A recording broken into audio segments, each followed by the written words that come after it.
तो नमस्कार प्यारे साथियों, कैसे हैं आप लोग? आशा करता हूँ आप लोग अच्छे होंगे और अपनी पढ़ाई में लगे होंगे। जैसा कि आप सब जानते हैं, दोबारा से मैं आपको बता देता हूँ, ये हमारा पॉलिटी बैच चल रहा है।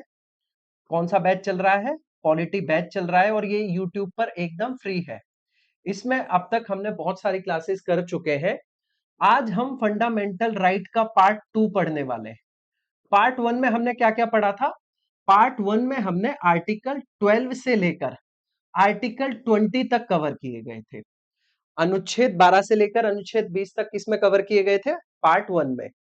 आज हम करेंगे आर्टिकल 21 से लेकर आर्टिकल 35 तक, यानी आज हमारी फंडामेंटल राइट्स की जो क्लास है वो हो जाएगी खत्म। बहुत इंपॉर्टेंट क्लास होने वाली है। ये भले ही फ्री बैच है, लेकिन जो ये बैच कंटिन्यू पढ़ते आ रहे हैं उनको पता है कि ये बैच कितना इंपॉर्टेंट है। ये पेड से भी बेहतर बैच है। भले ही ये पेड नहीं है, इसका मैं आपसे कोई पैसा चार्ज नहीं कर रहा हूं, पर इसमें जो मेहनत लग रही है वो बहुत सारे जो टीचर्स हैं वो पेड बैच में नहीं देते होंगे, जो मैं आपको फ्री बैच में दे रहा हूं। बहुत ही शानदार है, आपको एकदम से रट जाएंगे आर्टिकल्स। पहले आप सिर्फ रटते थे आर्टिकल्स को, अब आपको जो रटेंगे आर्टिकल्स वो समझ के साथ रटेंगे। पहले आप समझते नहीं थे, सिर्फ रट लिया। अब मैं एक एक आर्टिकल का मतलब आपको समझा रहा हूं, उसमें लिखी गई डेफिनेशन जो कि कॉम्प्लेक्स होती है उनको इजी करके आपको समझा रहा हूं। तो लगे रहिएगा, लास्ट तक वीडियो को जरूर देखना, बहुत ही शानदार वीडियो है। ठीक है, तो शुरुआत करते हैं। आज का जो क्लास शुरू होती है वो शुरू होती है आपके आर्टिकल 21 से। बहुत इंपॉर्टेंट आर्टिकल है, इसका इंटरप्रिटेशन सबसे ज्यादा बार किया गया है। अगर मैं कहूं किस आर्टिकल का इंटरप्रिटेशन किस आर्टिकल का इंटरप्रिटेशन सबसे ज्यादा बार किया गया है, तो वो किया गया है आर्टिकल 21 का। क्यों? क्योंकि इसके अंदर सिर्फ ये दो टर्म नहीं है, लाइफ एंड लिबर्टी या पर्सनल लिबर्टी की बात नहीं की गई है। और भी बहुत सारे आपके फंडामेंटल राइट्स हैं, या कह लो ह्यूमन राइट्स हैं, जो इसमें छुपे हुए हैं। वो कैसे, मैं आपको बताता हूं। शुरुआत करते हैं अनुच्छेद 21 से। अनुच्छेद 21 क्या कहता है? ये बात करता है protection of life and personal liberty. किसकी बात कर रहा है ये?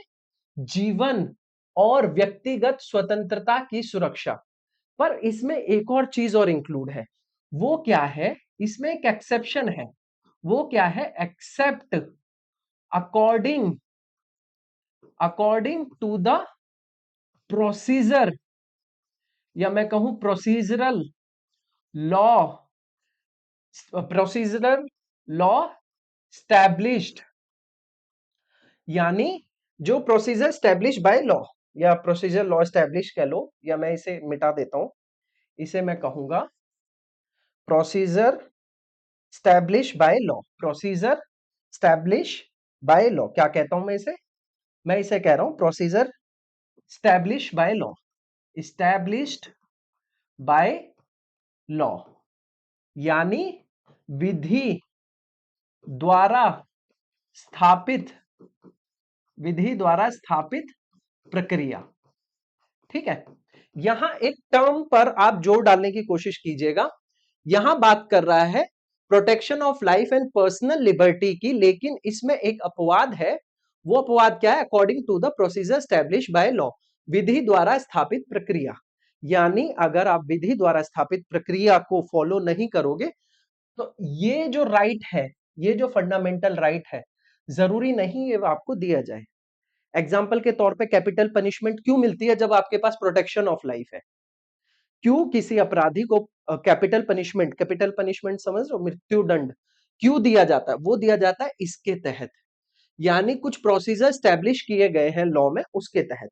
ठीक है, थोड़ा मैं आपको इस जो ये मैं कहूं सेंटेंस है, इसका अर्थ समझा देता हूं। दो चीजें हैं, एक होता है प्रोसीजर स्टैब्लिश बाय लॉ, एक होता है due process of law. Due process of law, यानी इसको हम कहते हैं विधि की विधिवत प्रक्रिया। विधिवत प्रक्रिया, इसका मतलब क्या है और इन दोनों का मतलब क्या है? मैं एक एग्जांपल के तौर पे आपको समझाता हूं। थोड़ा सा पसीना आ गया है ज्यादा, एक मिनट, क्योंकि पंखा वंखा नहीं चल रहा है ना यहाँ पे। पंखा चलाएंगे तो उसकी आवाज आती है। तो बात करता हूं, और गर्मी वैसे भी आ गई है। ड्यू प्रोसेस का मतलब क्या है? अगर मान लो मैं कहता हूं कि एक व्यक्ति ने एक ट्रिप क्या अनाउंस की, एक ट्रिप अनाउंस की। उसने कहा कि हम ट्रिप पर चलते हैं, उसमें बच्चे भी थे, बड़े भी थे, बच्चे थे, बड़े भी थे, अडल्ट कह लो, या बुजुर्ग भी थे, ये सभी उस ट्रिप में थे।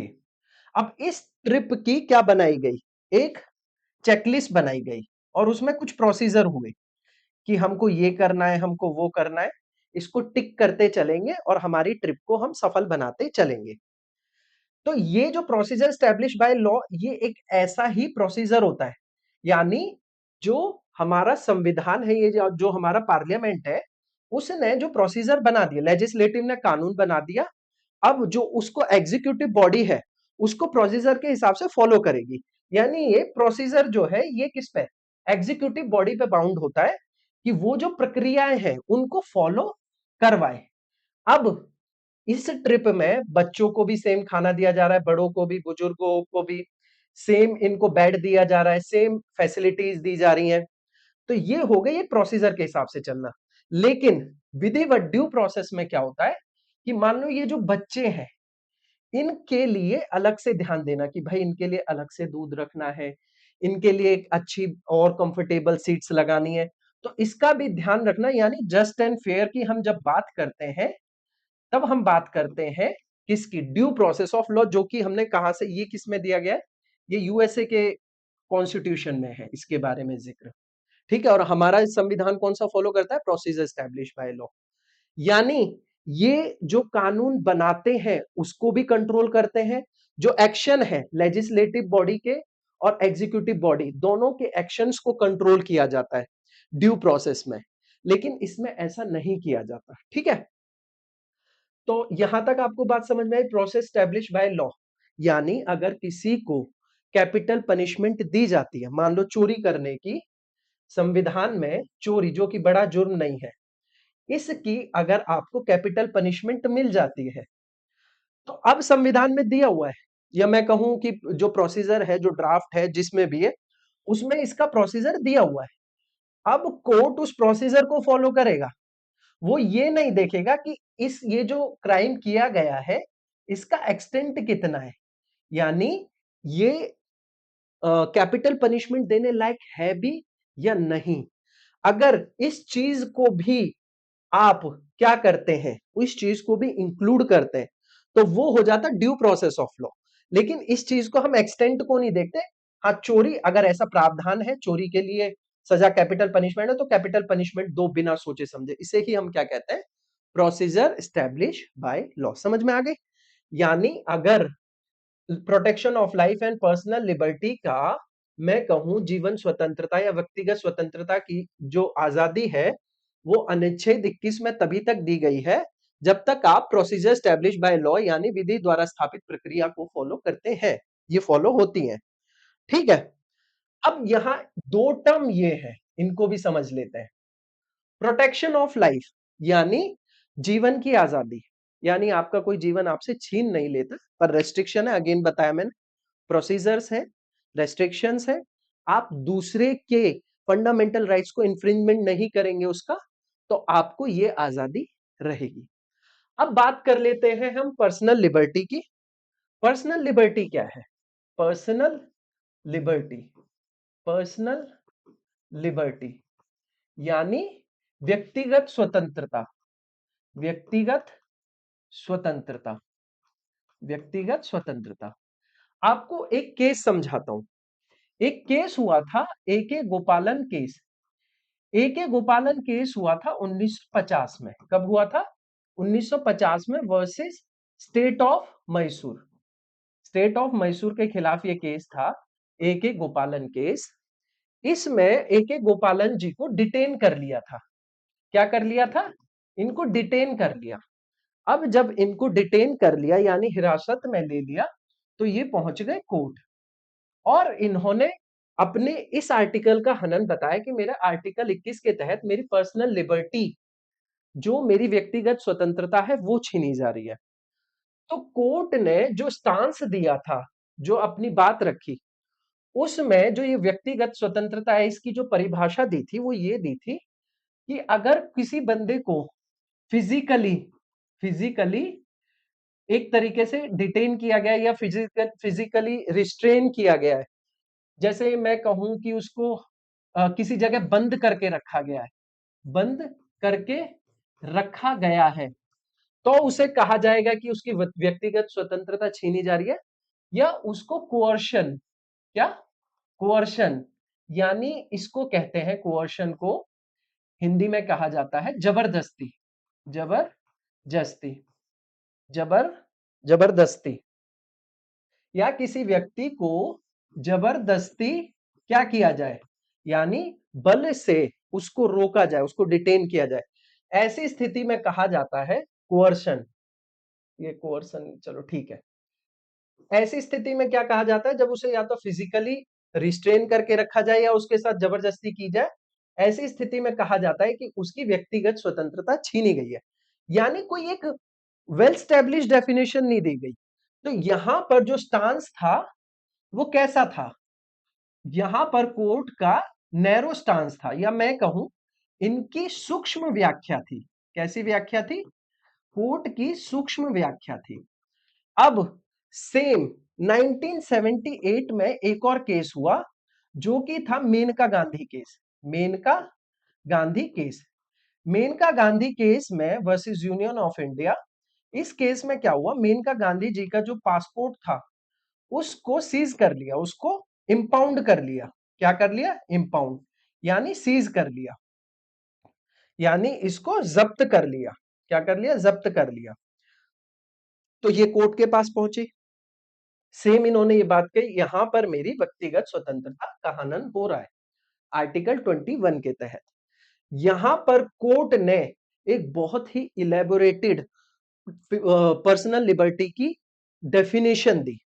तो यहां पर इस केस में जो कोर्ट ने, सुप्रीम कोर्ट ने जो अपना स्टांस रखा था वो वाइड स्टांस था, वाइड स्टांस, यानी सिर्फ ऐसा नहीं है कि अगर फिजिकली कंस्ट्रेन करके रखा जाए या कोर्सन करके रखा जाए, जबरदस्ती रखा जाए, तब भी व्यक्तिगत स्वतंत्रता छीनी गई है। इसके अलावा और भी पैरामीटर्स होते हैं, यानी एक विस्तार रूप में व्याख्या, विस्तारित व्याख्या, विस्तारित व्याख्या, ये किस में की गई थी, तो ये की गई थी मेनका गांधी केस में। वैसे जनरली इस टॉपिक से बस इतना क्वेश्चन आता है कि नैरो स्टैंस कौन से केस में था और वाइट स्टांस किस केस में था, तो वो मेनका गांधी केस में वाइट स्टांस था कोर्ट का, और ए के गोपालन केस में आपका नैरो स्टांस था। यहां तक बात समझ में आई। यहां बात हुई पर्सनल लिबर्टी की। अब बात करूं लाइफ।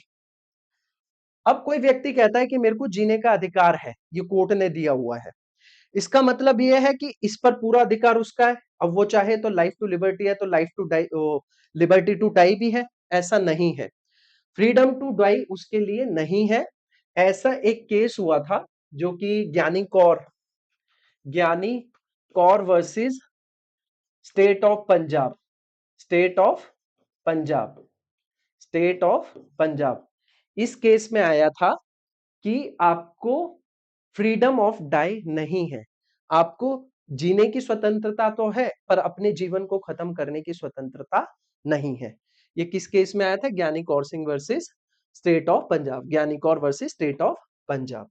और ये जो लाइफ है, ये जो जीवन है, इसमें आर्टिकल 21 में इसमें काफी सारे ह्यूमन राइट्स हैं, काफी सारे ह्यूमन राइट्स, यानी काफी सारे अधिकार की बात की गई है।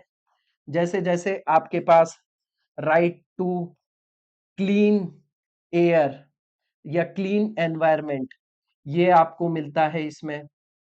Right to privacy, right to privacy, यानी निजता का अधिकार, निजता का अधिकार, ये भी आपके इसी आर्टिकल के थ्रू मिलता है।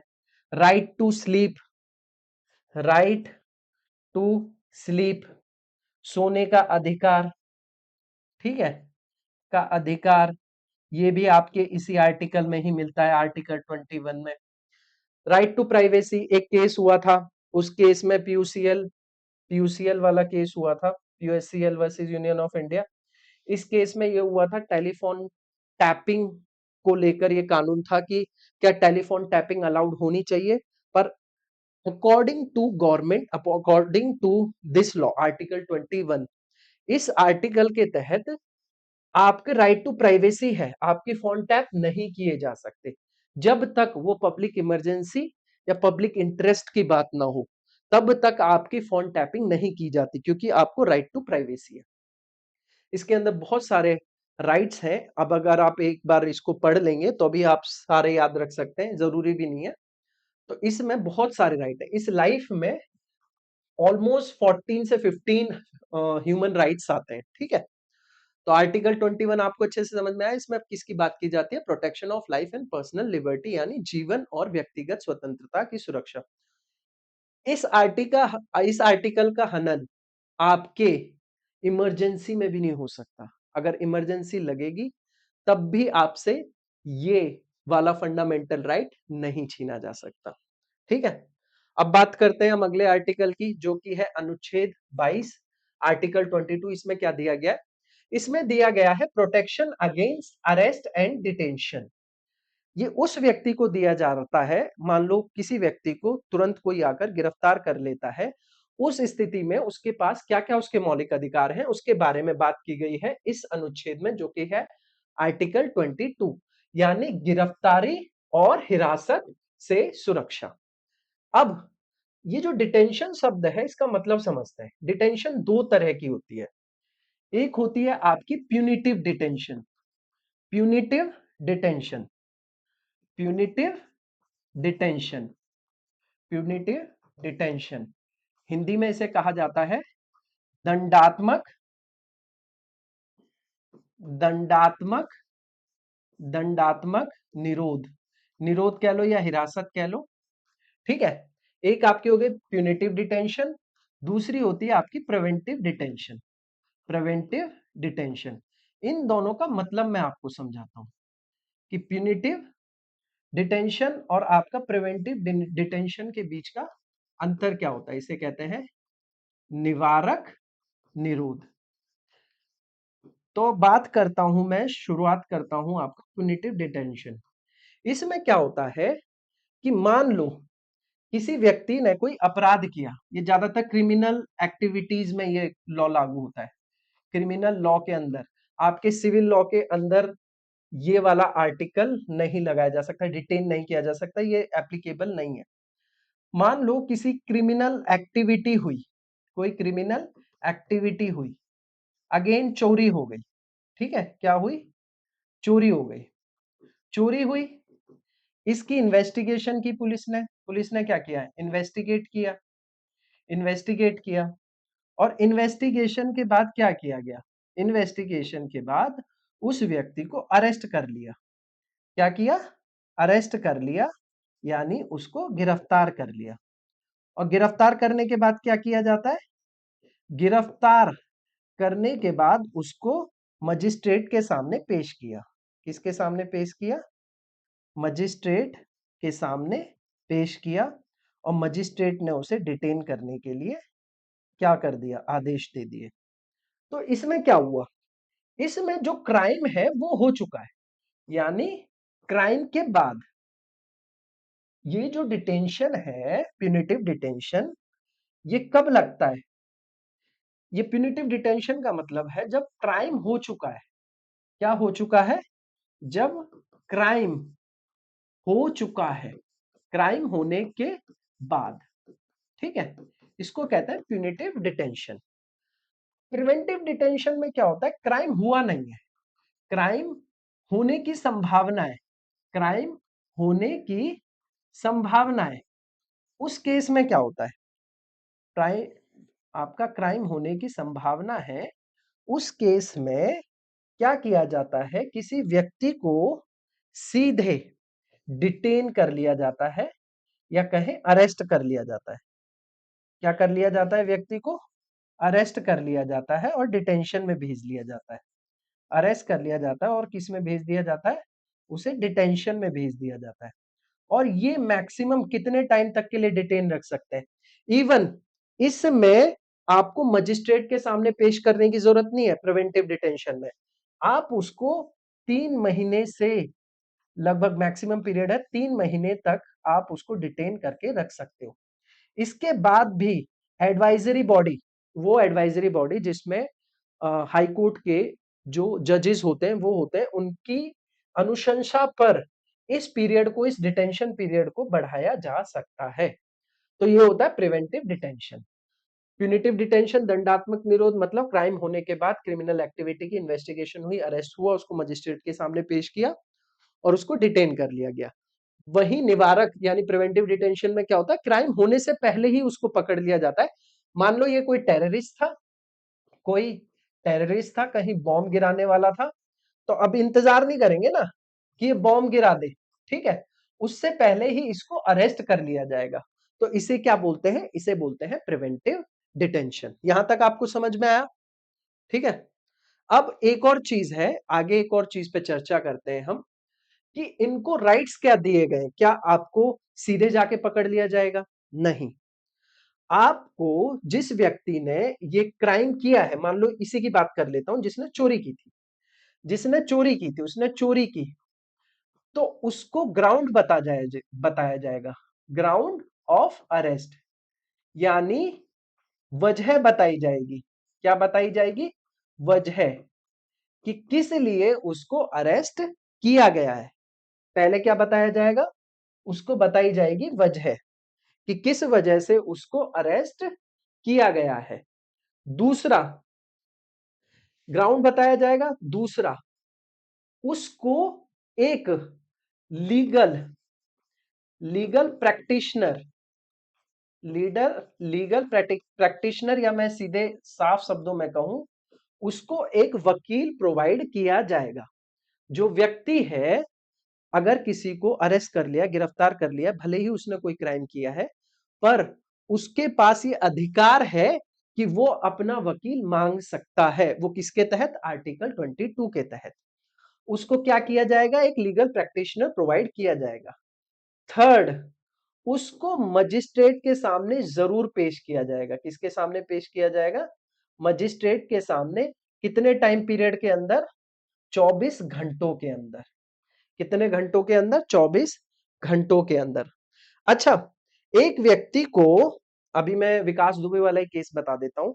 एक व्यक्ति को कहां से लाया जा रहा था? उज्जैन से लाया जा रहा था। उज्जैन से, अगर मैं मान लो कानपुर लाया जा रहा है, उज्जैन से कहां लाया जा रहा है? कानपुर, यानी मैं कहूं एमपी से यूपी लेकर आ रहे हैं, कानपुर लेके आ रहे हैं।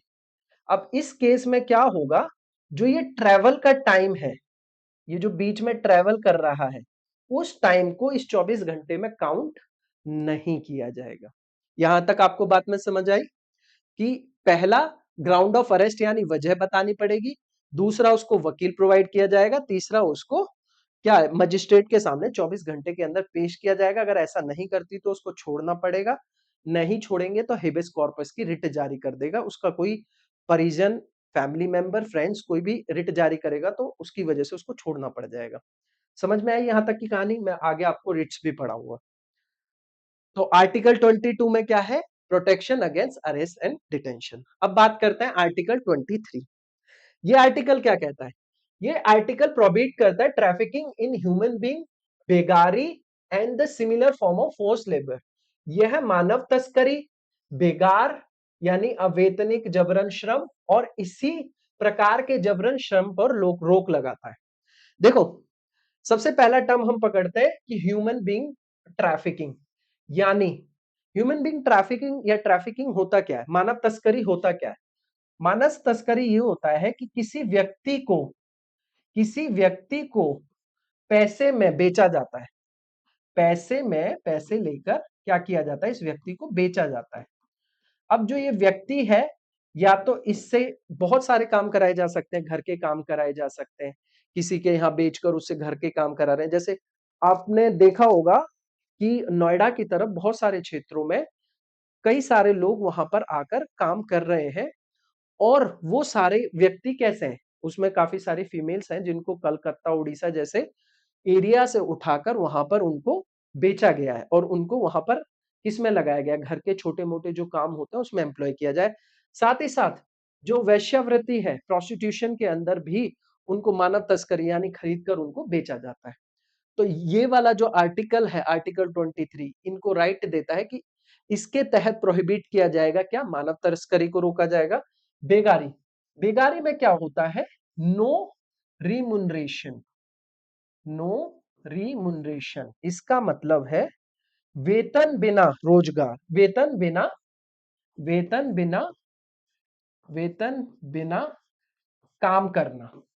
यानी इसमें क्या होता है कि कोई व्यक्ति, जैसे मान लो कि आपने अपने घर में किसी व्यक्ति को ले आए, उस व्यक्ति को रखा, उससे काम बराबर करवा रहे हैं पर उसे वेतन नहीं दे रहे हैं, उसे जस्ट खाना दे दिया, एक छोटी मोटी जो उसके फटे कुटे कपड़े, फटे हुए कपड़े दे दिए, और आपको मतलब उसने उस व्यक्ति को खाना दे दिया, वो भी थोड़ा बहुत, मैं कहूं कि 3 पहर के खाने की जगह 1 पहर का खाना दे दिया, मतलब वो बस जी रहा है, उसको वेतन नहीं दे रहे, जितना उसका काम है उसको काम नहीं मिल, उस काम का पैसा नहीं मिल रहा है, तो उसे कहा जाता है बेगारी। और इसी तरह के श्रम होते हैं, जैसे बॉन्डेड लेबर होती है, बॉन्डेड लेबर, बॉन्डेड लेबर में क्या होता है कि पहले ही ये ब्रिटिशर्स करवाते थे, बॉन्ड बनवा लेते थे, कुछ पैसा दे दिया, कुछ ऐसी मदद करती, उस मदद के बदले बॉन्ड बनवा के कि पूरी जिंदगी तू हमारे यहाँ काम करेगा, जा, तुझे आज 2 लाख रुपए की जरूरत है इलाज के लिए, 2 लाख रुपए दिए व्यक्ति को, माँ के इलाज के लिए, बेटे के इलाज के लिए, लेकिन तुझे हमें हमारे यहाँ जिंदगी भर नौकर बन के रहना होगा। तो इसको हम क्या कहते हैं, इसको कहते हैं बॉन्डेड लेबर। इस पर भी निषेध यानी प्रतिबंध लगाया जाता है, किसके तहत, अनुच्छेद 23 के तहत। यानी इसमें ये भी आपके मौलिक अधिकार का हनन है, अगर आपको बॉन्डेड लेबर के रूप में लगाया गया है, या आप बेगारी कर रहे हैं, या मानव तस्करी के थ्रू। समझ में आया? अब बात करते हैं, ये थे राइट अगेंस्ट एक्सप्लॉइटेशन, ये हम उसमें पढ़ रहे हैं, right, right against exploitation, exploitation यानी शोषण के विरुद्ध, किसके, शोषण के विरुद्ध, शोषण के विरुद्ध। इसमें मैंने आपको बताया था 2 थे, एक आपका 23 हो गया, और अगला है आपका 24। 24 भी समझ लेते हैं, 24 किसकी बात करता है।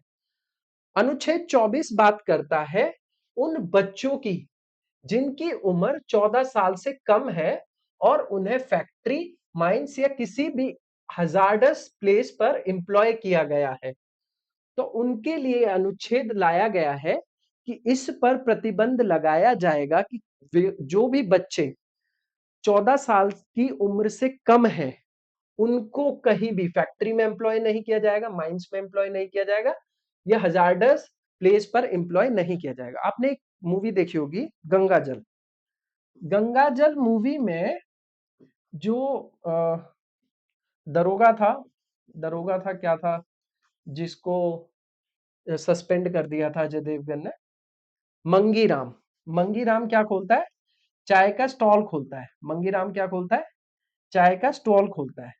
तो मैं ये हमेशा सोचता था, उस चाय के स्टॉल पे मंगीराम और उसका बेटा दोनों काम करते हैं, और ये बेटा छोटा होता है, अजय देवगन इसके स्टॉल पे आके चाय पीता है, तो इसके बेटे से पूछता है, बेटा आप स्कूल जाते हो, तो बेटा कहता है नहीं, तो अब ये बात करता है कि गरीब का बेटा है, यही बनेगा, ये सब चीजें आपने देखी होंगी।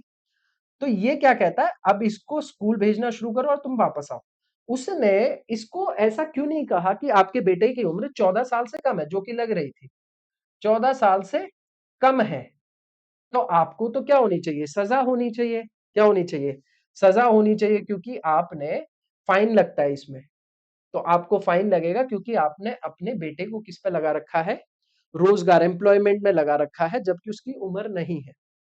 पर यहां पर सिचुएशन ऐसी थी कि वो टी स्टॉल पे काम कर रहा था, किस पे काम कर रहा था, टी स्टॉल पे, ये कोई वैसे हजार्डस प्लेस नहीं है, अपने पिता के साथ काम कर रहा था। तब मेरे को ये बात समझ नहीं आई थी कि ऐसा आर्टिकल 24 के तहत इस पर क्यों नहीं फाइन लगा था, क्योंकि जहां पर दिखाया गया है कि वो एसपी था अजय देवगन, तो उसको कानून तो पता ही होगा। पर यहां पर उस समय के हिसाब से, गंगाजल बहुत पहले आई थी, 2006 से पहले आई थी, 2006 में एक कानून आया था, कानून तो खैर 1986 में ही आया था, चाइल्ड लेबर एक्ट आया था, एक एक्ट आया था, कौन सा आया था, चाइल्ड लेबर एक्ट आया था। इस चाइल्ड लेबर एक्ट के साथ बहुत सारे प्रावधान आए, उसके बाद अमेंडमेंट होते हुए तो 2006 में अमेंड होके एक एक्ट आया था जिसमें जो ढाबा है या रेस्टोरेंट है, ढाबा है, रेस्टोरेंट है, यहां पर भी बच्चों को एम्प्लॉय नहीं किया जाएगा, इस पर भी बैन लगाया गया। लेकिन ये मूवी उससे पहले थी, यानी ये कानून बाद में बना, ये पहले था, इस वजह से ये चीज अलाउड थी। लेकिन अब नहीं है, अब ढाबा रेस्टोरेंट यहाँ पर भी काम करना अलाउड नहीं है बच्चों का। यानी 14 साल से कम बच्चों को यहाँ तो बिल्कुल ही नहीं है, यहाँ तो बिल्कुल निषेध है। फैक्ट्री, माइंस या ऐसे हजार्डर प्लेस जहां उनकी जान को खतरा है, वहां पर बच्चों को एम्प्लॉय नहीं किया जाएगा। ठीक है, यहाँ पर आपको बात समझ में आ गई। एक स्टोरी से बहुत अच्छी चीज आपको समझाने की कोशिश की। फिल्म इंडस्ट्री में भी बच्चे काम करते हैं, तो उनको क्यों नहीं पकड़ा जाता? इसीलिए क्योंकि वो हजार्डस प्लेस पे काम नहीं करते। ठीक है, बढ़ते हैं नेक्स्ट क्वेश्चन की तरफ। क्वेश्चन कह रहा हूं आर्टिकल की तरफ। अगला आर्टिकल है आर्टिकल 25, अनुच्छेद 25। ये किसकी बात कर रहा है? अब हम चले गए हैं freedom of religion, freedom of religion, धर्म की आजादी का अधिकार, right to freedom of religion, यानी धर्म की आजादी, धर्म का अधिकार कह लो या धर्म की स्वतंत्रता, धर्म की स्वतंत्रता का अधिकार, धर्म की स्वतंत्रता का अधिकार। इसमें कितने आर्टिकल आते हैं? तो इसमें आते हैं आपके 25 से लेकर 28, यानी 25 से लेकर 28 आर्टिकल तक हमको किसके बारे में पढ़ना पड़ेगा? धर्म से रिलेटेड आर्टिकल होंगे। पहला आर्टिकल है ये आर्टिकल 25, जो बात करता है, ये गारंटी करता है all person the fundamental rights to freedom of conscience and the right to freely profess, practice and propagate religion. ये सभी व्यक्तियों को अंतरात्मा की स्वतंत्रता का मौलिक अधिकार और धर्म को स्वतंत्र रूप से अपनाने या मानने या उसका पालन करने या उसका प्रचार करने का अधिकार प्रदान करता है। किसमें? आर्टिकल 25। ये इंडिविजुअल को राइट देता है। किसको राइट देता है? इंडिविजुअल, पर्टिकुलर किसी व्यक्ति, एक सिटीजन को ये राइट है, किसी संस्थान को नहीं है। इसके तहत जो मैं कहूं, इस आर्टिकल के तहत जो अधिकार दिए गए हैं किसी इंडिविजुअल को दिए गए, एक व्यक्ति को अधिकार दिए गए, किसी पूरे समुदाय को नहीं दिए गए। वो यहां पर दो चीजों की बात हो रही है, उसे अपनी अंतरात्मा से सोचने का अधिकार है। यानी अगर वो सोचता है कि मुझे ये धर्म फॉलो करना है, वो धर्म फॉलो करना है, कल वो जाकर, मैं कहता हूं कि किसी पेड़ को जाकर उसका तिलक करे, उसकी पूजा अर्चना शुरू कर दे, तो कोई भी उसको नहीं रोकेगा।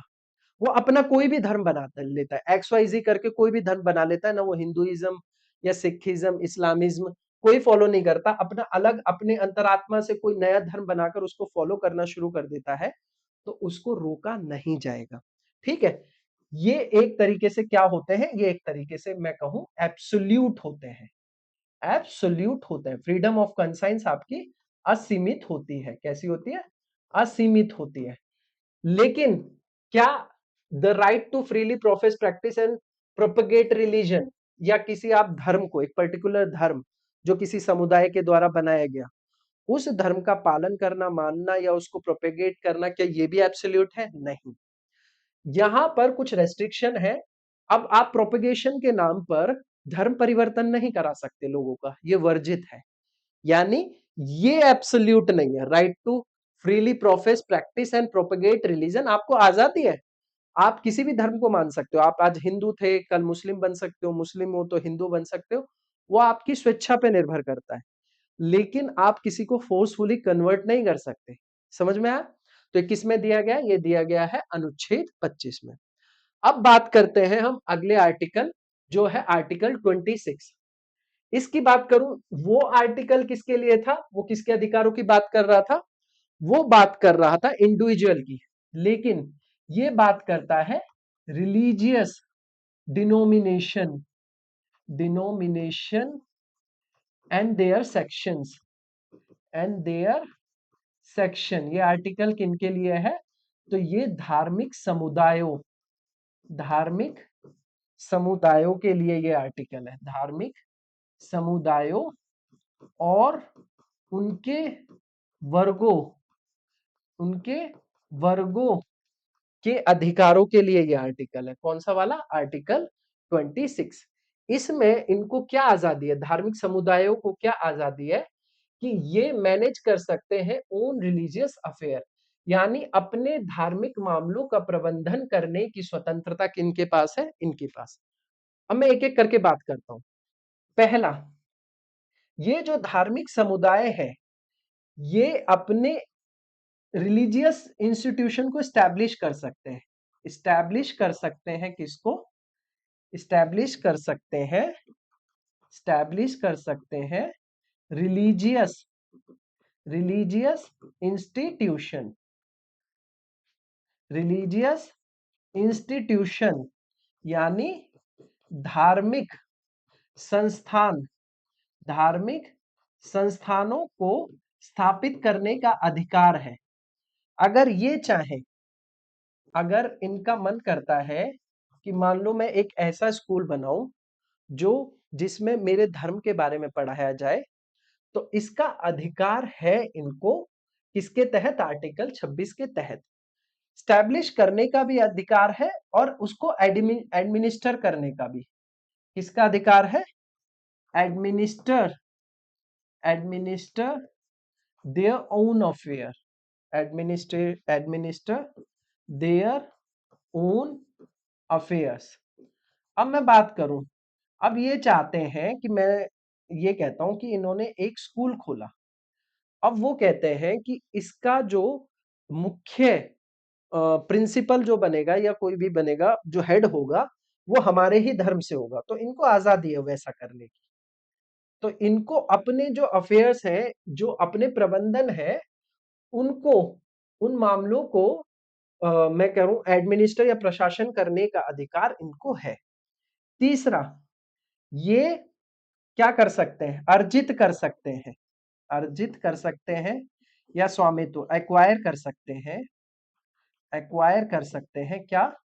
Movable movable and immovable properties immovable properties movable और इमूवेबल प्रॉपर्टी। जैसे आप सब जानते हैं कि बहुत सारे लोग रेडियां जो होती हैं उन पर लेकर मंदिर सा बना लेते हैं छोटा सा, उसमें भगवान की मूर्ति रख लेते हैं और गाने चलाते हुए आते हैं और फिर वो जो भी है लेते हैं कि 2 रुपए चढ़ाओ, 4 रुपए चढ़ाओ। तो वो प्रॉपर्टी रखने का अधिकार है, मूवेबल प्रॉपर्टी होती है। या मूवेबल या चल या अचल, या वो चाहे मंदिर मस्जिद बनवा सकते हैं या फिर मूवेबल जो किसी पर्टिकुलर व्हीकल पे हो वो भी वो रख सकते हैं। इसका भी अधिकार आर्टिकल 26 के तहत है। और ये जो प्रॉपर्टीज है इनको एडमिनिस्टर करने का भी, इन मूवेबल या इमूवेबल प्रॉपर्टीज को एडमिनिस्टर करने का भी अधिकार इनको है। यानी इसका प्रशासनिक देखरेख प्रशासन या देखरेख का अधिकार भी किसको है? तो वो भी इन्हीं को है, इन रिलीजियस डिनोमिनेशन या धार्मिक धार्मिक समुदायों को है। तो ये किस में दिया था? आर्टिकल 26 में। ये किनके लिए है? वो समुदाय जो अपने अफेयर रिलीजियस अफेयर को खुद मेंटेन करना चाहते हैं, उसकी मैनेज करना चाहते हैं, उसकी आजादी दी हुई है। किसमें? अनुच्छेद 26 में। अनुच्छेद 25 बात कर रहा था एक इंडिविजुअल की, कि वो कोई भी धर्म अपना सकता है, उसको पालन कर सकता है, उसका प्रचार प्रसार कर सकता है। वहीं ये भी एक तरीके का प्रचार प्रसार ही है, लेकिन ये रिलीजियस डिनोमिनेशन यानी धार्मिक समुदायों के लिए है। बात करते हैं आर्टिकल 27। आर्टिकल 27 ये प्रोहिबिट करता है कि state from compelling any person to pay taxes, राज्यों को किसी भी व्यक्ति को कर अदा करने से रोकता है। अब मैं एक बात करता हूं, एक पर्टिकुलर रिलीजियस एक ही धर्म का एक कोई धर्म है, उस धर्म का कोई बिल्डिंग बननी है। यहां पर मैं ना मंदिर बोलूंगा मस्जिद बोलूंगा, बिना मतलब एक बहस वाला टॉपिक हो जाएगा। मैं कहता हूं ये कोई बिल्डिंग बना रहे हैं। क्या बना रहे हैं? बिल्डिंग बना रहे हैं। और इस बिल्डिंग कोई पर्टिकुलर धर्म की बिल्डिंग बननी है। अब यहां पर कोई गवर्नमेंट है, स्टेट है, राज्य है, यहाँ पर यूनियन ऐसा ये राज्य, मैं उसकी बात नहीं कर रहा हूँ किसी पर्टिकुलर स्टेट की, चलो मैं स्टेट की बात कर लेता हूँ। वो स्टेट है, उस स्टेट में एक धर्म को लेकर उस बिल्डिंग बननी है, उसके लिए पैसा इकट्ठा करना है। अब ये स्टेट कह रहा है कि टैक्स लगा दो, टैक्स लगा दो किस पर? लोगों पर, सिटीजन्स पर टैक्स लगा दो और उस टैक्स के पैसे से इस बिल्डिंग को बनाओ। ऐसा नहीं कर सकते। लेकिन अगर ऐसा होता कि वो सभी धर्मों के लिए कोई कार्य हो रहा है, सभी धर्मों के लिए कोई कार्य हो रहा है या कोई प्रगति हो रही है, तब आप टैक्स कलेक्ट कर सकते हो। लेकिन एक समुदाय के वेलफेयर के लिए आप सिटीजन से टैक्स नहीं ले सकते हो। ना आप टैक्स ले सकते हो, ना आप किसी तरह का फाइन ले सकते हो। ये किस में दिया गया है? तो ये दिया गया है अनुच्छेद 27 में। तो बढ़ते हैं नेक्स्ट। अगला है अनुच्छेद 28। ये इस धर्म से रिलेटेड आर्टिकल्स, धर्म से रिलेटेड जो पार्ट है उसका ये लास्ट आर्टिकल है, आर्टिकल 28। ये बात करता है prohibit religious instruction in educational institution Holi funded by the state. राज्य द्वारा पूर्णतः वित्त पोषित शिक्षण संस्थानों में धार्मिक शिक्षा को प्रतिबंध करता है। मान लो एक पर्टिकुलर स्कूल है, अब इस स्कूल को पैसा जो आ रहा है वो स्टेट गवर्नमेंट दे रही है। कौन दे रहा है? राज्य इसको पैसा दे रहा है। लेकिन अब इस स्कूल में एक ऐसा मैं कह देता हूं नियम बनाया गया, कानून क्या, रूल बनाया गया कि अब जब आप आओगे स्कूल तो आपको क्या करना है? अब आपको धार्मिक जैसे इंस्ट्रक्शन दी जा रही है कि आप टीका लगाकर आओगे, टीका लगाकर आओगे, टीका लगाकर आओगे, साथ ही साथ आप लगाकर आओगे और साथ ही साथ आप टोपी पहनकर आओगे। तो ऐसा नहीं कर सकती है। इस इंस्टीट्यूशन को ये अधिकार नहीं है कि वो कोई रिलीजियस, कैसे, वो कोई रिलीजियस इंस्ट्रक्शन दे। इसका अधिकार किसके पास नहीं है? इस स्कूल के पास नहीं है, क्योंकि इसको फंड कौन कर रहा है? इनका अपना फंड नहीं है, ये फंड कर रही है स्टेट गवर्नमेंट पूरी तरह। अगर होली फंड ना किया जाए, यानी कोई ट्रस्ट पैसा देता है, बस स्टेट जो है वो अपना प्रशासन प्रशासन चलाने की व्यवस्था बस इसके पास है, लेकिन जो पैसा आ रहा है वो पैसा आ रहा है ट्रस्ट से। पैसा कहाँ से आ रहा है?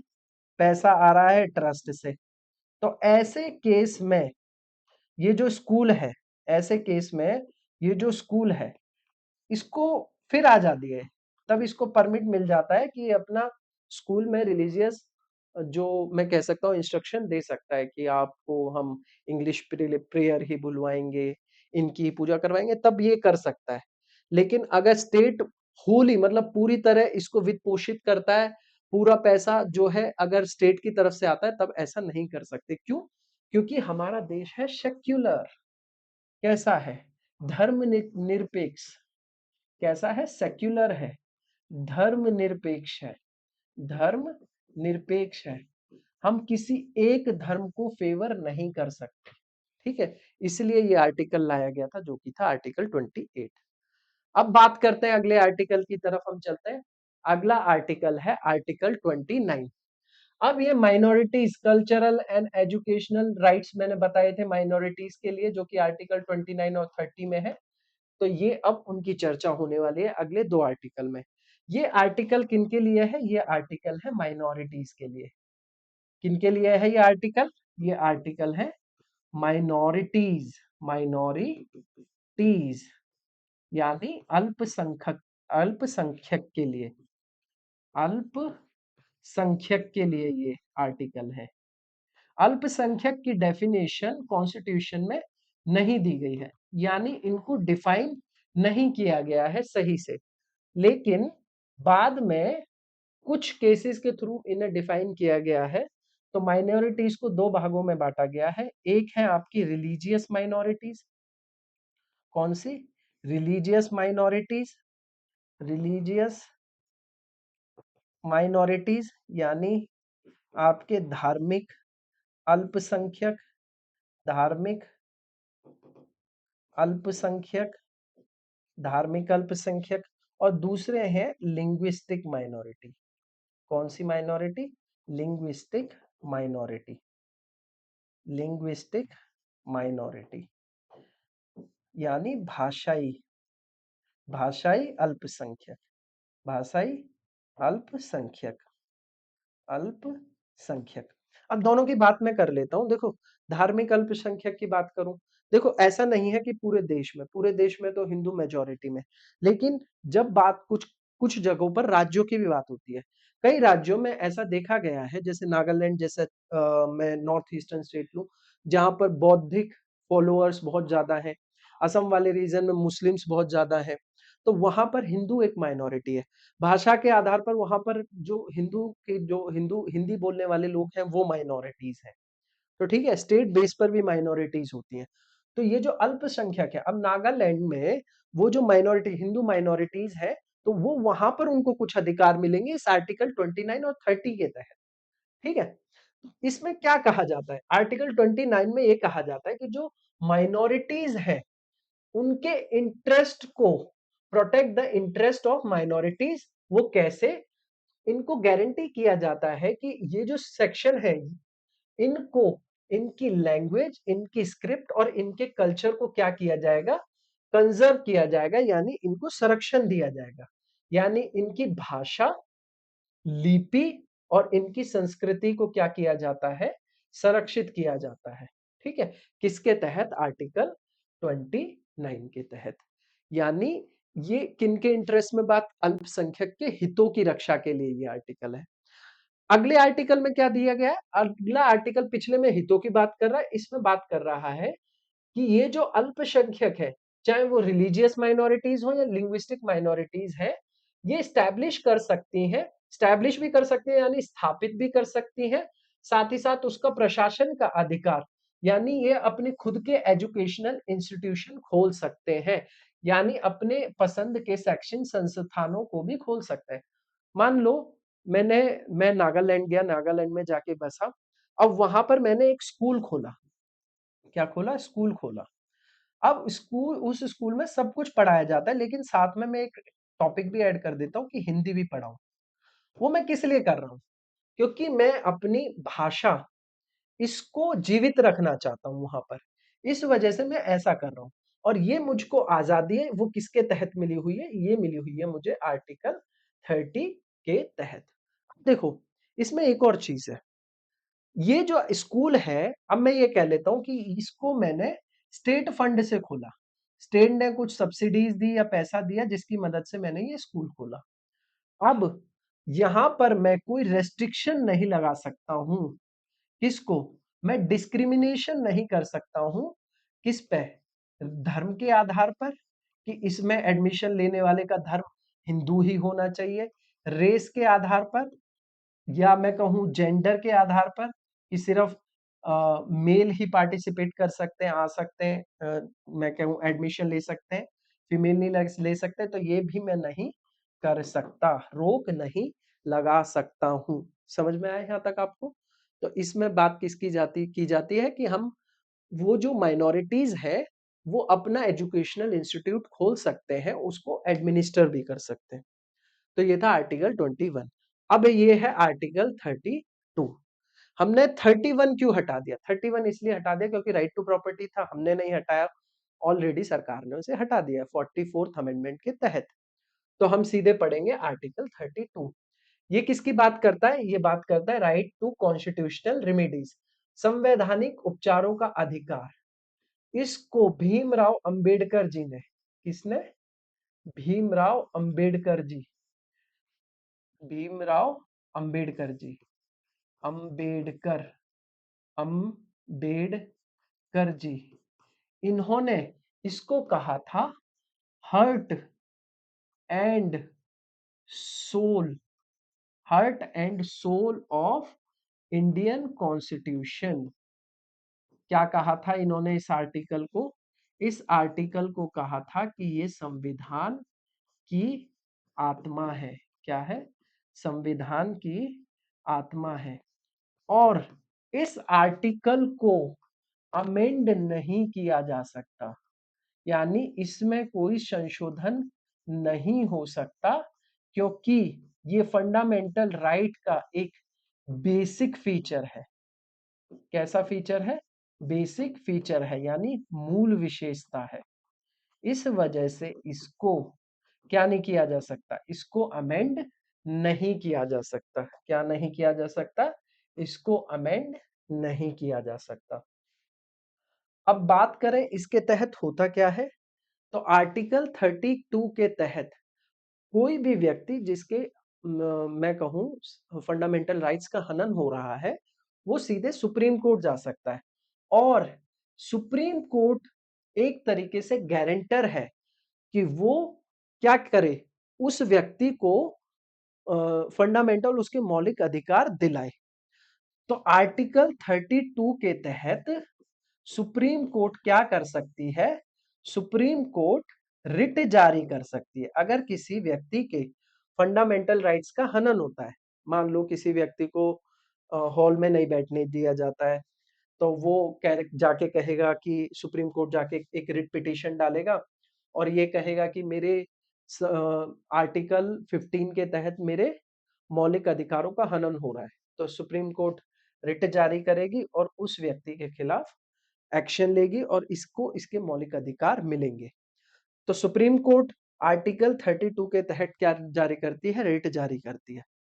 देखो, रिट जारी करने का अधिकार हाई कोर्ट को भी है, यानी हाई कोर्ट फंडामेंटल राइट और लीगल राइट, फंडामेंटल राइट और लीगल राइट दोनों के केसेस में रिट जारी कर सकती है। वैधानिक अधिकार, वैधानिक अधिकार यानी वाइडर स्टांस किसका है? अगर मैं वाइडर स्टांस की बात करूं तो वाइडर स्टांस है हाई कोर्ट का, लेकिन जुरिडिक्शन की बात करूं तो जुरिडिक्शन है सुप्रीम कोर्ट का। बात करें, यहां पर लिख देता हूं, तो जुरिसडिक्शन ये किसका बड़ा है? वो है सुप्रीम कोर्ट का। क्यों? क्योंकि ये पूरी टेरिटरी ऑफ इंडिया पर लागू होता है इनका कानून। वहीं इनकी एक अपनी जुरिडिक्शन होती है, जिस स्टेट की ये हाई कोर्ट है वही इसका जुरिडिक्शन है।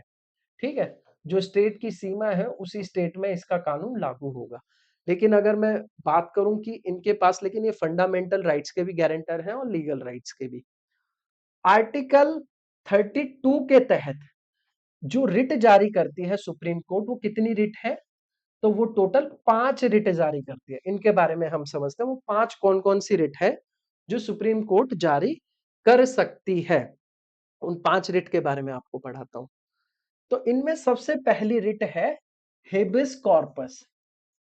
हेबिस कॉर्पस, हेबिस कॉर्पस इसे कहते हैं बंधी, बंधी प्रत्यक्षीकरण।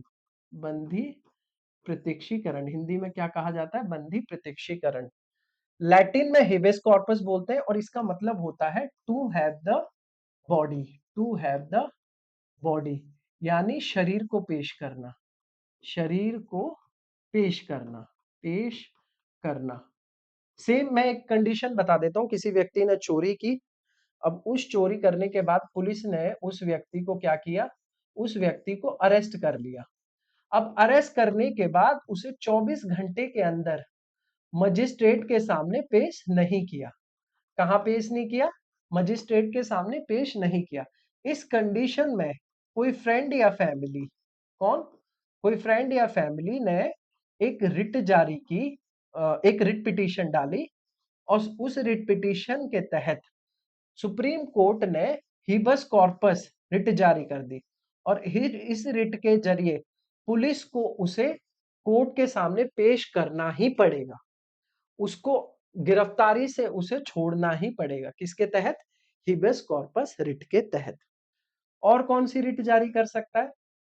एक है मैंडेमस। कौन सी? मैंडेमस। इसका मतलब होता है, इसे वैसे हिंदी में कहते हैं परमादेश, परमादेश। लैटिन में इसे कहा जाता है मैंडेमस, लेकिन इसका मतलब है वी कमांड। क्या है? We command. ये क्या है? ये एक तरीके से मैं कहूं जो हायर कोर्ट है, हायर कोर्ट, हायर कोर्ट, यहाँ हायर कोर्ट का मतलब हाई कोर्ट नहीं है, यहाँ सुप्रीम कोर्ट भी हो सकती है। वो निचली कोर्ट, लोअर कोर्ट्स को या लोअर अथॉरिटीज को, लोअर अथॉरिटीज को आदेश देते हैं। मान लो कि कोई अथॉरिटी है, वो अपना काम नहीं कर रही है। मैं कह देता हूं एक अथॉरिटी है, उसका काम है, अथॉरिटी है, इसका काम है पेंशन देना। क्या? पेंशन देना। अब किसी व्यक्ति को वो पेंशन डिनाई कर रही है, वो बंदा बार बार जा रहा है, ये व्यक्ति है बार बार इस अथॉरिटी के पास जा रहा है, ये लेकिन इसे बार बार वापस भेज देती है, इसको पेंशन नहीं देती है।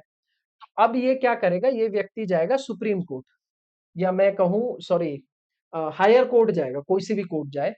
अब वो इस अथॉरिटी को क्या करेंगे, इस अथॉरिटी के तहत मैंडेमस रिट जारी करेंगे कि आपको आदेश दिया जाता है कि आप अपने काम को करें, ठीक है, उससे ना बचें। ये आदेश दिया जाता है किसको, लोअर अथॉरिटीज को। किसके तहत, कौन सी रिट के तहत, मैंडेमस रिट के तहत। तीसरी रिट है प्रोहिबिशन। क्या है? प्रोहिबिशन यानी निषेध। ये निषेध किस पर लगाया जाता है? इसका मतलब होता है फॉरबिड करना, किसी को रोकना। क्या करना? रोकना। इसमें क्या होता है कि मान लो मैं कहूं एक व्यक्ति है, एक फर्म है, उस फर्म में हायर अथॉरिटी है, उनको ये पावर थी कि ये डिसिप्लिनरी एक्शन लेकर किसी भी एम्प्लॉय को निकाल सकते हैं। लेकिन नीचे में कोई एम्प्लॉय था, मान लो इस हायर अथॉरिटी, ये मैं कह लूं बोर्ड ऑफ डायरेक्टर है, ये मैनेजर है। अब इसने क्या किया, ये डिसिप्लिनरी एक्शन के खिलाफ किसी एम्प्लॉय को उसे बाहर निकाल दिया कंपनी से। अब ये व्यक्ति कहां जाएगा, ये जाएगा किसके पास, हायर अथॉरिटी के पास, कोर्ट के पास जाएगा, और ये वाली रिट जारी होगी, प्रोहिबिशन वाली। और इस रिट के तहत, ये मैं यहां पर जस्ट एग्जांपल ले रहा हूं, प्राइवेट अथॉरिटीज की बात नहीं कर रहा हूं, ठीक है। ये एक तरीके से मैं कह देता हूं, ये गवर्नमेंट बॉडी है। क्या है? Government body. ये जाएगा तो ये कहेगा कि ऐसे मुझे डिसिप्लिनरी एक्शन के तहत निकालने की बात हो रही है, तो ये रिट जारी करके इसको रोकेंगे। ये जो मैनेजर है, इसको रोका जाएगा। इस मैनेजर को क्या किया जाएगा, रोको। आपके पास ये अधिकार नहीं है, ये अधिकार आपके हेड को है, हायर अथॉरिटीज को है, बोर्ड ऑफ डायरेक्टर के पास ये अधिकार है।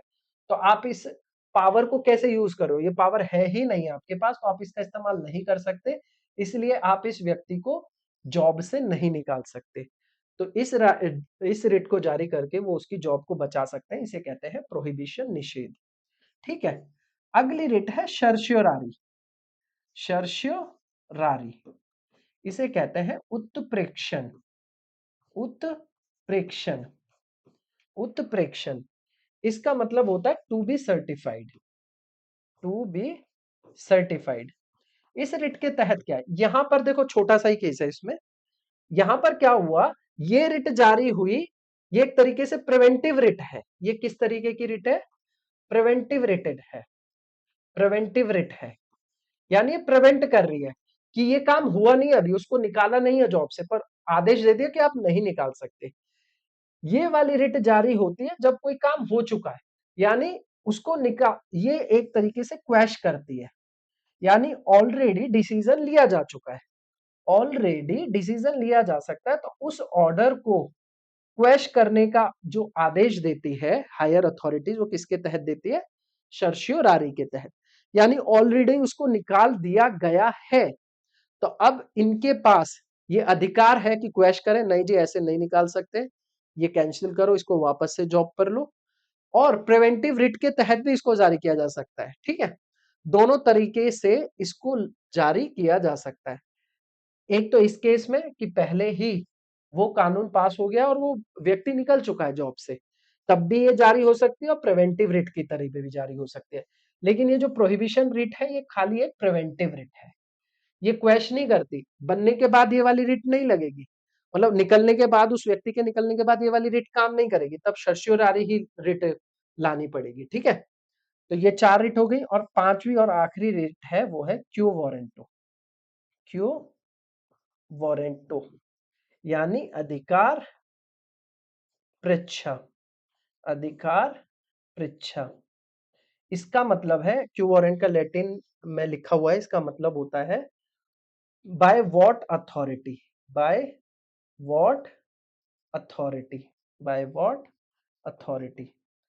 अब मैं ऐसे समझता हूं इस बात को कि एक पोस्ट थी, एक गवर्नमेंट ऑफिस था, उसमें एक क्लर्क की पोस्ट निकली थी और इस क्लर्क की पोस्ट के लिए 12th पास होना चाहिए था और आपकी जो टाइपिंग स्पीड है वो टाइपिंग स्पीड 35 प्लस होनी चाहिए थी। ठीक है, लेकिन इस क्लर्क को एक व्यक्ति था जिसका नाम था, मैं कह देता हूं राज। इस व्यक्ति को क्या किया गया, इस व्यक्ति को इसकी इस क्वालिफिकेशन को तो देखा गया, 12वीं पास था, लेकिन उसके पास टाइपिंग जो स्पीड थी वो 35 प्लस नहीं थी, लेकिन फेवर करते हुए इसको इस पोस्ट पे रख लिया जाता है, क्लर्क की पोस्ट पे रख लिया जाता है। तब ये वाली रिट जारी की जाती है कि अधिकार मतलब जुरिडिक्शन नहीं है आपके पास कि इसको इस पोस्ट पे रखा जाए, क्योंकि ये दोनों जो क्राइटेरिया है ये फॉलो ही नहीं कर रहा है, इसके पास अथॉरिटी ही नहीं है इस पोस्ट को लेने की, क्लर्क की पोस्ट को लेने की अथॉरिटी ही नहीं है। किस अधिकार से ये इस पोस्ट पर जाकर बैठा है, तो इसको क्या कर दिया जाएगा, हटा दिया जाएगा और ये किसी उस व्यक्ति को दी जाएगी जिसके पास ये दोनों एलिजिबिलिटी क्राइटेरियाज होंगे। यानी ये जुरिडिक्शन से बाहर आकर कोई काम करता है, उसका अधिकार से ज्यादा कोई काम करने की कोशिश करता है, तब ये रिट जारी होती है कि आप अपनी हद में रहिए। ठीक है, तो 5 रिट कौन कौन सी, हिबिस कॉर्पस, मैंडेमस, प्रोहिबिशन, सर्शियोरारी और क्यू वारंटो। तो ये रिट किस आर्टिकल के तहत जारी होती है, तो ये जारी होती है आर्टिकल 32 के तहत। और कौन जारी करता है, सुप्रीम कोर्ट जारी करता है। फंडामेंटल राइट्स की गारंटी के लिए जो हाई कोर्ट जारी करती है वो आर्टिकल 226 यानी 226 अनुच्छेद 226 के तहत जारी करती है, जो रिट जारी करती है। ठीक है, लेकिन सुप्रीम कोर्ट आर्टिकल 32 के तहत। ये सबसे इंपॉर्टेंट था, बाकी 30, 33 और 34, 35 भी मैं बता देता हूं, इतना इनसे ज्यादा क्वेश्चन नहीं आते। अनुच्छेद 33 बात करता है कि पार्लियामेंट रेस्ट्रिक्ट करता है और एब्रोगेट करता है fundamental rights of member of armed forces के मेंबर हो गए, paramilitary forces, police, intelligence agency और एनालॉगस फोर्सेस। यानी संसद, सशस्त्र बलों, अर्धसैनिक बलों, पुलिस, खुफिया एजेंसियों, इन प्रकार के बलों के सदस्यों के लिए जो मौलिक अधिकार है वो प्रतिबंधित या निरस्त हो करने का अधिकार किसके पास है, वो पार्लियामेंट के पास है। जैसे मेरा एक फ्रेंड है, वो फोर्सेस में है, उसको आजादी नहीं है कि वो फेसबुक या व्हाट्सएप यहाँ वहां अपनी यूनिफॉर्म में फोटो लगा सके। मैं लगा सकता हूँ, अगर मैं किसी कंपनी में काम करता हूँ मैं उसकी टी शर्ट पहन के लगा सकता हूँ, लेकिन आर्म्ड फोर्स के, पैरामिलिट्री फोर्सेस के लोगों को ये आजादी नहीं है। ये इनका फंडामेंटल राइट कर्टेल किया गया किस आर्टिकल के तहत, आर्टिकल 33 के तहत। तो कुछ लिमिटेड फंडामेंटल राइट्स, उनके मौलिक अधिकारों को लिमिट कर दिया जाता है किसके तहत, अनुच्छेद 33 के तहत। साथ ही साथ जब भी मार्शल लॉ लगता है, यानी किसी भी क्षेत्र में मार्शल लॉ लागू होता है, तो उस स्थिति में आपके मौलिक अधिकार प्रतिबंधित हो जाते हैं। जैसे 4 लोग असेंबल नहीं हो सकते, घर से बाहर नहीं निकल सकते और पब्लिक प्लेटफॉर्म पे आकर बोल नहीं सकते हो, मतलब कि कहीं बाहर खड़े होकर लोगों को इकट्ठा करके नहीं बोल सकते हो। इस सब का अधिकार आपसे छीन लिया जाता है जब क्या लागू होता है, मार्शल लॉ। और मार्शल लॉ कौन से आर्टिकल में है, आर्टिकल 34 में, अनुच्छेद 34 में। और लास्ट आर्टिकल है आर्टिकल 35। आर्टिकल 35 ये कहता है कि पार्लियामेंट पार्लियामेंट के पास ये पावर है, किसी स्टेट लेजिस्लेचर के पास नहीं, किसी राज्य विधानसभा के पास ये पावर नहीं है, सिर्फ किसके पास है, पार्लियामेंट के पास है, कि वो कुछ जो फंडामेंटल राइट्स हैं उनके रिगार्डिंग कुछ कानून बना सकता है। यानी राज्य विधानसभाओं के बजाय संसद को विशिष्ट मौलिक अधिकारों को लागू करने के लिए कानून बनाने का अनन्य अधिकार है। किसके पास है, पार्लियामेंट के पास है। और ये किस में दिया गया है, ये दिया गया है आर्टिकल 35 में। यहाँ पर आपकी क्लास होती है खत्म। इन 3 को मैंने इसलिए जल्दी जल्दी निपटाया क्योंकि ये एग्जाम में इतना पूछे नहीं जाते, जो पूछे जाते हैं उन पे मैंने अच्छा खासा समय दिया है। तो आज हमने क्या पढ़ा, आज हमने पढ़ा आर्टिकल 21 से लेकर आर्टिकल 35। ठीक है, ऑलरेडी हम 12 से लेकर 20 पिछली क्लास में कवर कर चुके हैं, आज हमने 21 से लेकर 35 कवर किए। आर्टिकल 21 में आपका राइट टू लिबर्टी है, राइट टू लाइफ है, ठीक है, और पर्सनल लिबर्टी है। 22 इसमें अरेस्ट और डिटेंशन के खिलाफ, किसके? अरेस्ट और डिटेंशन के खिलाफ। 23 इसमें फोर्स्ड लेबर वगैरह नहीं कर सकते, बेगारी नहीं कर सकते। 24 ये दोनों एक्सप्लॉइटेशन के राइट हैं। बच्चों को जो कि 14 साल से नीचे, उन्हें हजार्डस प्लेस में नहीं लगा सकते। 25 ये रिलीजन यानी धर्म से रिलेटेड। 25वां जो है ये एक इंडिविजुअल को राइट देता है कि वो किसी भी धर्म का पालन कर सकता है, उसे प्रचार प्रसार कर सकता है, साथ ही साथ अपनी अंतरात्मा की सुन के कोई नया धर्म भी फॉलो कर सकता है। 26 वही समुदायों के लिए ये आर्टिकल है कि वो अपने जो संस्थान है बना सकते हैं, उन्हें एडमिनिस्टर कर सकते हैं, उनकी आजादी है। 27 में स्टेट गवर्नमेंट कभी टैक्स नहीं ले सकती किसी पर्टिकुलर रिलीजन को फॉलो कराने के लिए, या उसकी मतलब जो डेवलपमेंट के लिए नहीं ले सकती है टैक्स।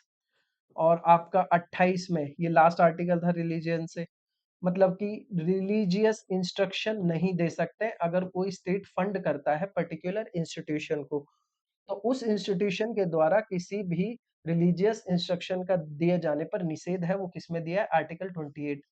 29 में बात माइनॉरिटीज की करता है कि माइनॉरिटीज अपनी भाषा को और अपनी स्क्रिप्ट को, लैंग्वेज को, स्क्रिप्ट को, और जो अपने कल्चर है उसको संरक्षित रख सकते हैं, उससे रिलेटेड आर्टिकल 29 है। आर्टिकल 39 में माइनॉरिटीज इंस्टीट्यूशन बना सकते हैं, एजुकेशनल इंस्टीट्यूशन बना सकते हैं अपने लिए। आर्टिकल 31 नहीं है। 32 में कॉन्स्टिट्यूशनल रेमेडीज की बात की गई, जिसे अंबेडकर जी ने हार्ट एंड सोल कहा था। आर्टिकल 33 यहाँ पर रेस्ट्रिक्शन दिया गया था आर्म्ड फोर्सेस के लिए कि उनके जो फंडामेंटल राइट्स है वो लिमिटेड है। 34 में मार्शल लॉ लागू हो जाता है तो आपके फंडामेंटल राइट्स लिमिट हो जाते हैं। और 35 में पार्लियामेंट के पास पावर है कि वो कानून बना सकता है फंडामेंटल राइट से रिलेटेड, ठीक है। तो ये सारे आर्टिकल थे कौन से, आज जो हमने पढ़े हैं वे, ठीक है। इससे रिलेटेड हमने कुछ केस भी पढ़ा है। आशा करता हूँ आपको वीडियो अच्छी लगी होगी, ठीक है। तो अगर आपको वीडियो अच्छी लगी है तो लाइक करें, शेयर करें, सब्सक्राइब करें। बहुत ही शानदार तरीके से पढ़ाया। पेड बैचेस में भी इतना इलेबोरेट करके नहीं पढ़ाते हैं। मैं इसको देखो थोड़ा थोड़ा भी पढ़ा के आगे बढ़ सकता था, पर जब मैं वाइडर, अब क्या है ना, अब एग्जाम में स्टेटमेंट बेस्ड क्वेश्चन आ रहे हैं। अब आप कैसे कह सकते हो कि अब जो एमसीक्यू आएगा वो ऐसा आएगा कि आप एक वर्ड का आंसर करके निकल जाओगे। अब स्टेटमेंट में कई सारी स्टेटमेंट दे सकता है ना, अब वो स्टेटमेंट कहां से निकालेगा? यहीं से निकालेगा। उसके लिए आपको थोड़ा सा डीप में, तो मैं ये नहीं कह रहा कि पूरा मैं घुस गया, बहुत सारी जगह मैंने आपको ऊपर ऊपर से चीजें बताई हैं, लेकिन जहां मुझे लगी कि जरूरत है तो मैंने आपको पढ़ाया है। और उसको एक्स्ट्रा जो मैंने पढ़ाया है, जो भी चीजें ऐसी हैं जो आपको यहाँ यूट्यूब वगैरह पे यहाँ वहां नहीं मिलती हैं, जिन्हें आप एक्स्ट्रा समझ रहे हो, वो एक्स्ट्रा को भी मैंने इतना इजी कर दिया है, उस पे इतना टाइम दिया है कि आप अगर इसको एक दो बार देखेंगे तो भी आपको समझ में आ जाएगा, ठीक है।